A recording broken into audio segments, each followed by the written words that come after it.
কবিতাৰ শিৰোনাম অন্তহীন এটি কবিতা। কবি আৰু আবৃত্তিকাৰ ইমদাদ প্ৰতিম।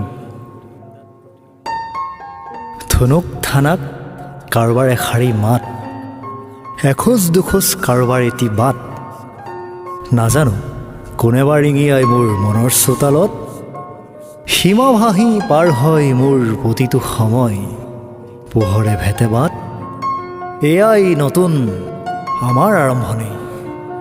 প্ৰশ্ন হৈ ভাহি আহে আৰু পচুৱা বতা হৈ সৰি যায়।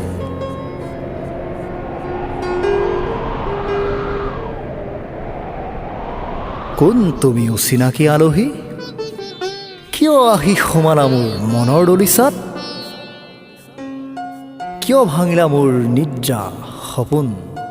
কিবা প্ৰশ্ন আছে? একোতো নাই, বিচাৰিবলৈও চেষ্টা নকৰোঁ আমি। সময় হেনো গতিশীল, আগুৱাই গৈহে থাকে আৰু গৈ গৈ এদিন হেৰুৱাই পেলাই নিজৰ অস্তিত্বক।